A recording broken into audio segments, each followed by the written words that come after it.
All right. Hi, I'm Morten Christiansen. I'm a professor of psychology at Cornell University in the US, and I'm also a professor of cognitive science at Aarhus University in Denmark. And today I'll touch upon three different lines of research that relate to AI text production one way or another, although I'm not sure I'm going to really address the main question for this particular session as such, but I will definitely touch upon it.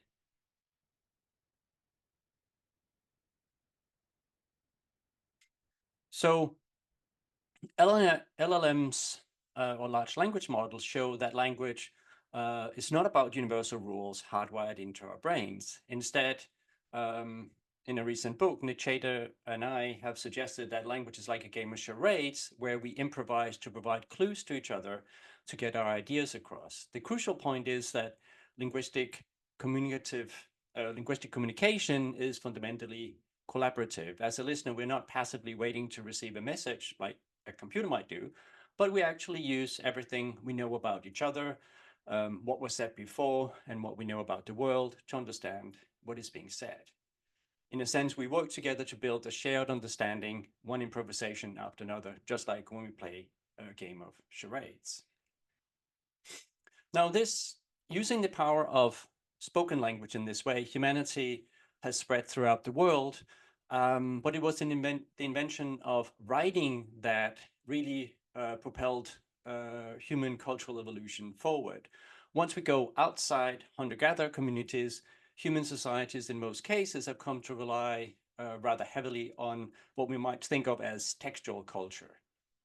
Writing enabled humanity to accumulate knowledge of all the things that language allows us to express across generations, catalyzing the creation of human culture and society in all its dazzling variety, from laws and organizations to technology, science, and so much more. And this is where the explosive growth in large language models come in. And in particular, for most of the history of textual culture, humans have been in the driver's seat. They've been the one producing the text. But now with ever-growing competence of LLMs, that threaten the monopoly that humans have had on writing text. And so the questions are, what are the implications of large language models for textual culture? I'm going to touch upon three different questions, namely, first of all, might LLMs or the text produced by them swamp out human text? Will it change for the better or for the worse? And are LLMs created enough to support human writing, or will it make it more uniform? And lastly, textual culture, of course, depends on literacy. So a natural question arises as to what the implications might be of LLMs for this fundamental human skill, and if it might change. So starting with LLM and textual culture, here I've been a part of a grant proposal to establish a center of excellence in Denmark to look at what might happen to textual culture as large language models become more prevalent tools for text generations. And we are proposing a cross-disciplinary approach to looking at that, in which we will ask whether we might end up with a textual monoculture following the lowest common denominator, or whether it might be possible to use LLMs in a more productive and less monolithic fashion. Currently, LLMs, in many cases, and we already heard a little bit about this earlier today, lack cultural sensitivity. And so one of the questions we're interested in within this center is how long-form text generation can be made more culturally sensitive, especially for under-resourced languages. And then finally, we are interested in evaluating what the successes and failures of large language models can tell us about how human learn and use language. And again, it's already been touched upon that in the previous talks as well. And tomorrow, Pablo Contreras-Callens will tell you about some of the related work that I've been involved in with him and others, looking at answering some of these questions also. Now, moving on to LLMs and creativity, this is where I'll be spending most of my time here in this talk today.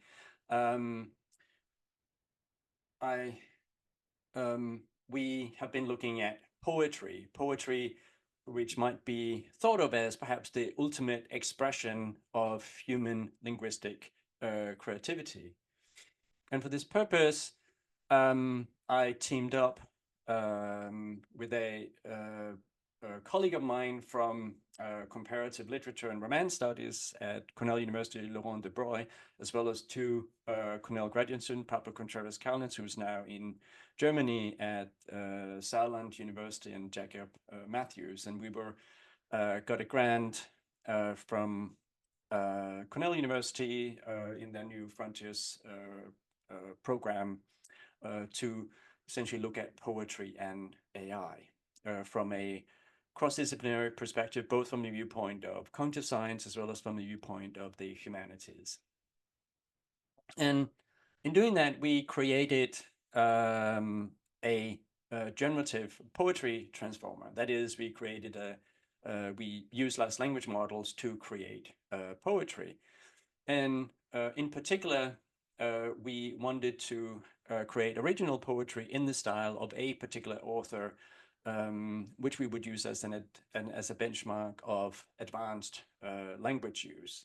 In part because in order to produce poetry, it requires a solid grasp of the grammatical structure of the language and the words are in, of course, in order to be able to use language in a novel, creative ways.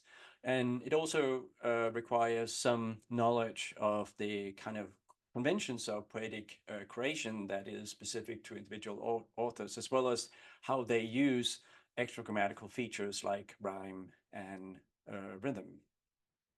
And we wanted to compare the output from these generative models with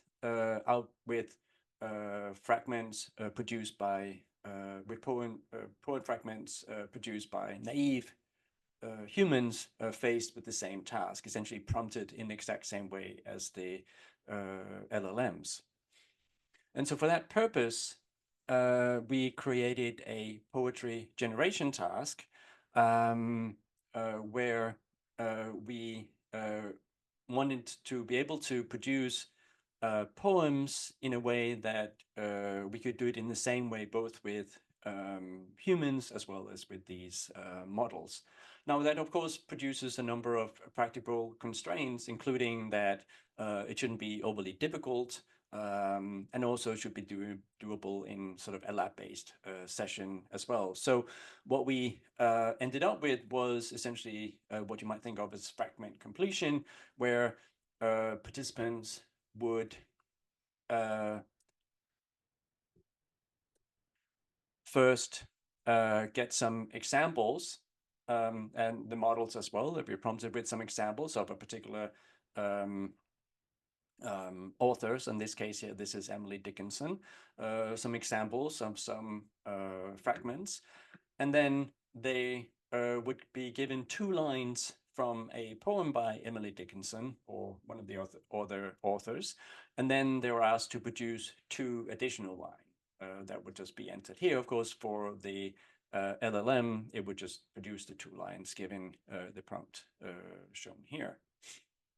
And for our poets, we chose 6 representative English writing poets: William Shakespeare, Emily Dickinson, Lord Byron, Claude McKay, Gertrude Stein, and Walt Whitman. And they cover both different epochs as well as different genders and so on. And for each of these poets, we compiled a corpus of all their poems, at least the ones that are publicly available. And then we, from each of them, selected 9 fragments using a data-driven procedure to make sure that these poem fragments were typical of the author in question. And also when it came to, we used GPT 3.5, and in this case, we wanted to minimize plagiarism by, in that sense that it just produced the actual completion. So we had ways of dealing with that as well. And we obtained completions by each of these authors using GPT-3, about 300 per author, as well as we also asked undergraduate student from Cornell University to produce fragment completions for about 40 per author. Now, in order to make sure that the fragments completion that were produced were sort of representative of their authors in the case of GPT-3, we used another LLMs, namely Roberta, to had it trained to produce text classification to evaluate how often the GPT-3 completions, as well as the undergraduate fragment completions, were similar to what the author might have produced. So essentially whether they could be confused by this classifier with the imitated author. And essentially this model was trained to predict the author of a text. And then using that, we could determine whether the new fragments produced were similar to those produced originally by the author. And in order to avoid that, GPT-3 in some cases would simply just use the actual completion or perhaps some lines from another poem of the same author. We use a vectorizer, essentially a n-gram model that goes through all the poems of a particular author and use that information to determine whether there's a possible memorization of the completions compared to what the body of work of the author. And any fragments that were deemed to be copying to some degree were essentially removed from the fragments that we worked with. And just to give you an idea, here we see for each of the 6 authors, the box plot shows the distribution of Matthew correlation coefficients scores across a 5-fold cross validation on the original fragments indicated here in the colored boxes. So it wasn't that great on Claude McKay, but on the other authors it did quite well. The cross inside the diamond marks the performance of all the GPT-3 completions. So we see here it's overlaying with the original poems, and here it's even better, and here it's slightly worse. And the cross inside the circles, these were the performance of the human written completions by Cornell undergraduates. They're not quite as close to the original authors as GPT-3 in this case. Now, at this point, you might be thinking, okay, what do these completions perhaps look like? So what I'm going to give you here now is a surprise Turing test that I hope you'll engage in here. And what I'm going to do, I'm going to show you an example of a fragment completions that's either written by the author or it's a GPT-3 production that fooled the classifier. And all I want you to do is just to note down your answer, and then I'll give you what the correct one is at the end here. So you essentially see 6 fragment completions here. So let's start with the first one, Emily Dickinson. Who wrote this, Emily Dickinson or Robo Dickinson?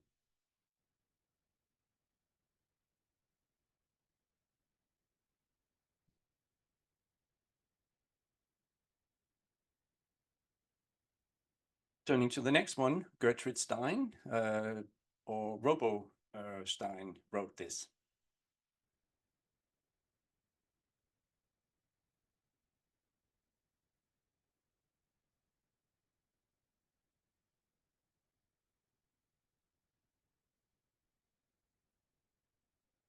The third one, Did Walt Whitman write this, or was it Robo Whitman?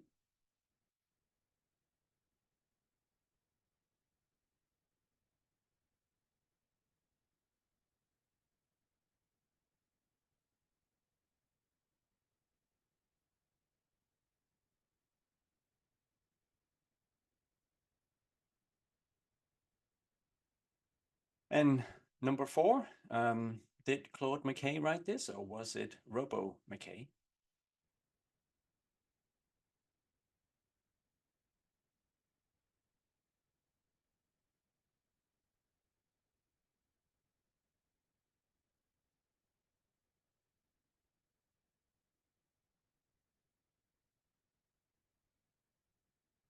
And number five, was this written by William Shakespeare or Robo Shakespeare?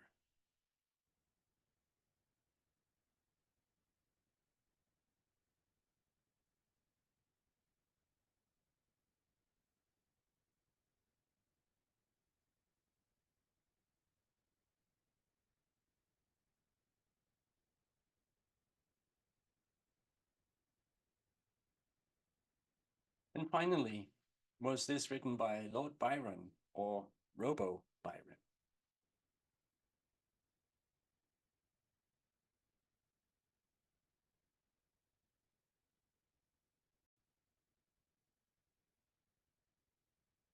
So how did you do? Well, now going to go through them one by one, and you'll see who wrote it. So the first one was indeed Emily Dickinson herself who wrote this completion.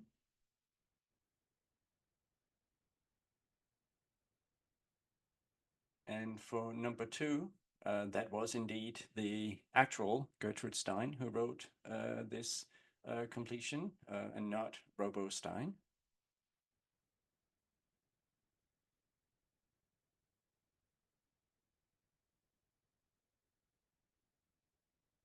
And the third one, that was actually Robo Whitman rather than the genuine article, Walt Whitman, who wrote this completion.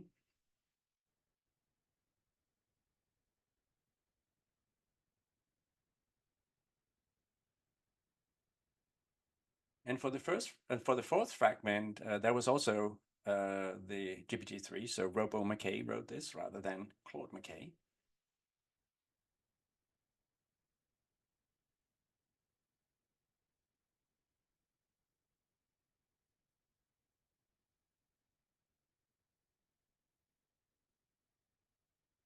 And the fifth fragment was written by the one and only William Shakespeare and not Robo Shakespeare.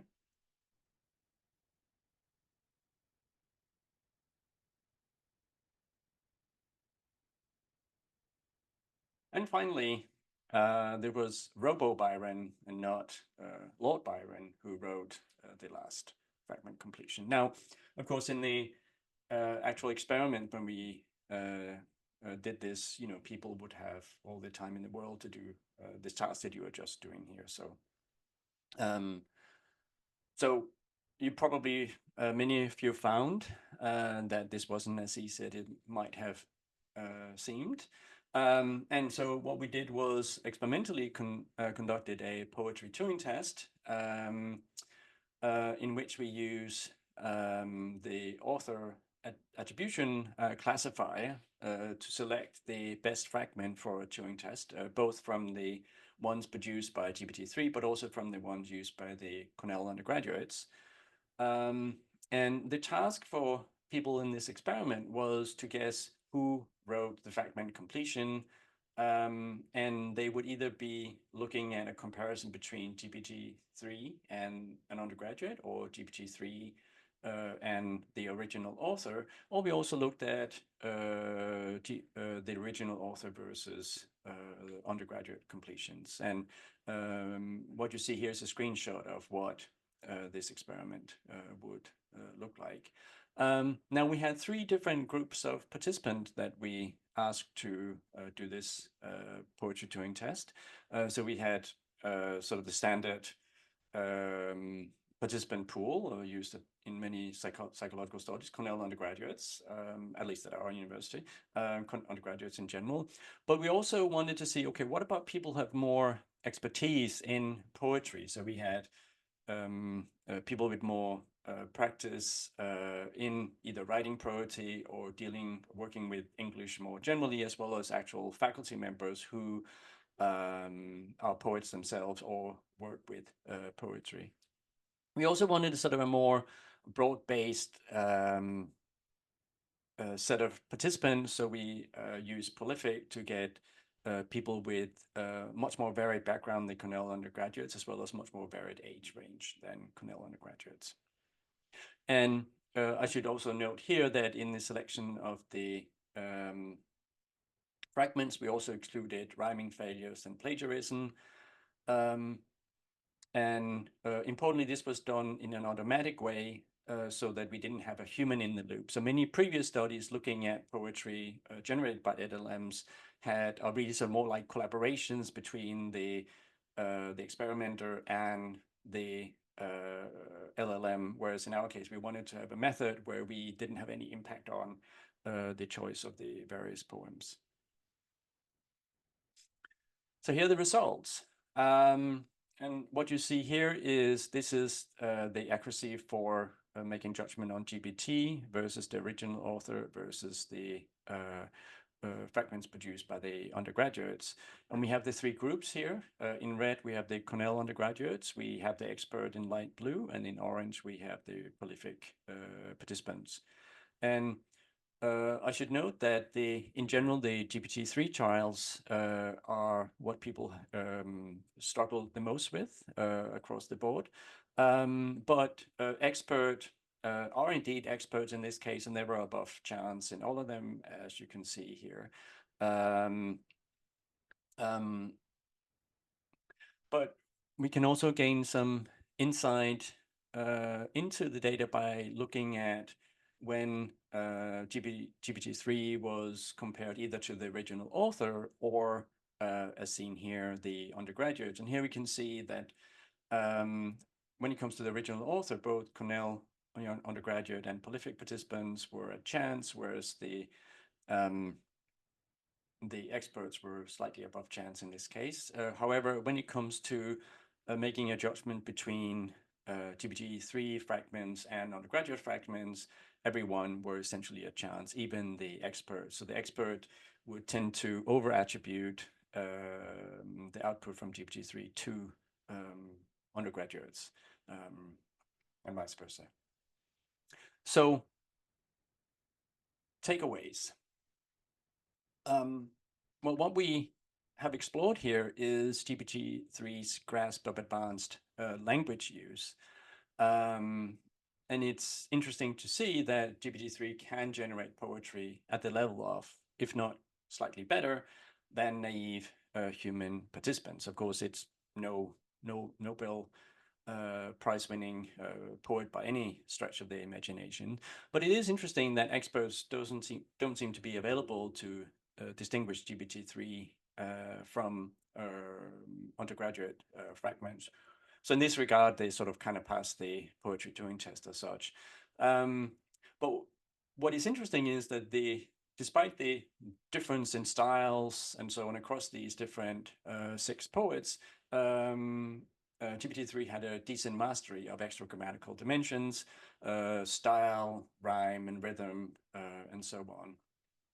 And so LLMs can display some amount of creativity here in the poetry domain, and GPT-3 is able to imitate existing authors without any fine-tuning, whereas a lot of prior work have built special purpose models to generate poetry.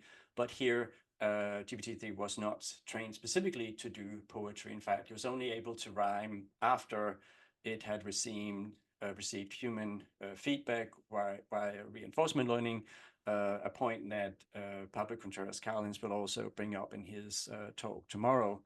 And finally, that the poems were comparable to novice human writers, although not brilliant, as it were. Now, turning here to the last part, of course, poetry is part of sort of literary background. And I'll turn here at the end to the possible implications of large language models for the basic human skill of literacy. And this is based on work that I'm undertaking with Val Kutik from the Max Planck Institute for Psycholinguistics in Nijmegen in the Netherlands. For much of human history, literacy, that is reading and writing, was of course confined to a tiny, tiny privileged class. But since the early 1800s, literacy has spread worldwide rather quickly, so that the percentage of illiterate people in 2016 was less than 20%, as you can see here. And of course, it would be expected it would be even lower today. You might be thinking, well, why should we care about literacy? Of course, being able to read is important for even looking at this slide, of course, but there's also some interesting effects beyond reading and writing that may not be obvious unless you are into literacy. So first of all, there are a number of interesting primary effects. So in the form of enhancements of cognitive and perceptual skills. So for example, learning to read increases phonological awareness, that is awareness of the sound structure of the language that we are speaking. It also improves spoken language prediction. Now, not surprisingly, it makes us better predict when we are reading, but it actually also feeds back into spoken language prediction as well. It leads to increases in verbal memory and better short-term serial recall performance. But interestingly, literacy also has enhancements that go beyond language into, for example, it improves object recognition abilities. It leads to faster detection of targets in a visual search task. It also can lead to an extension of the functional visual field that a person has, as well as it leads to faster naming of visual objects and color patches, not just of individual letters. So a number of important enhancement of cognitive and perceptual skills.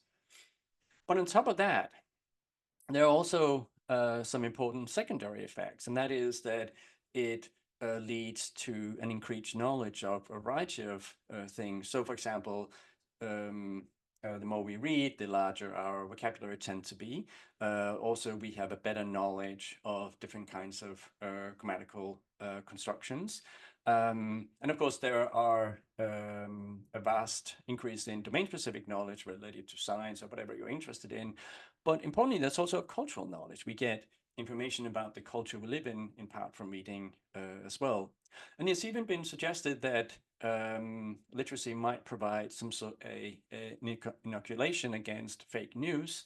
And it has been shown in some studies that it can also lead to improved intelligence, at least as measured by IQ test.